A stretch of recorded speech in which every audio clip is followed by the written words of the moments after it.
Eh bien salut à toi, c'est Marco de TechVap, j'espère que vous allez bien et aujourd'hui on se retrouve pour un petit test de la Aspire Cyber G, une vape assez récemment sortie de la marque de chez Aspire. La vape est présentée comme ça avec un chargement type USB-C et une batterie de 850 mAh. Alors ici on va avoir deux types de cartouches de 3 ml différentes, des 0,8 et des 1,0 OHM bien sûr, et en fait ça dépendra si vous voulez plutôt un tirage serré ou bien un tirage légèrement plus aérien. On recommandera dans ce cas-là la 0,8 OHM, et ici en fait ce qui est intéressant c'est que si vous voulez, c'est la cartouche est intégrée, la résistance pardon est intégrée dans la cartouche. Donc en fait c'est très facile puisqu'en fait on a juste à enlever la cartouche.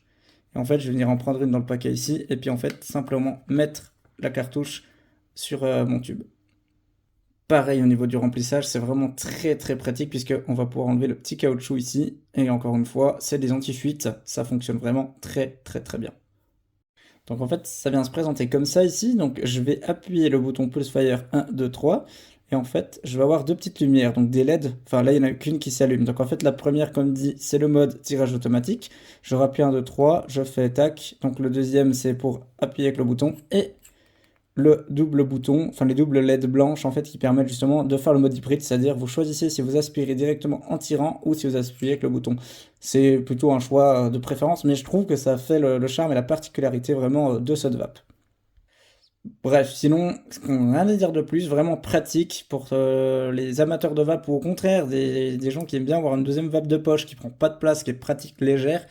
C'est vachement bien parce qu'elle rentre dans les poches facilement, ça coule vraiment pas, ça coule peut-être légèrement parfois ici, mais c'est vraiment pas dérangeant puisque le plus important c'est effectivement au niveau de du socle du réservoir que ça ne coule pas, donc c'est vraiment parfait.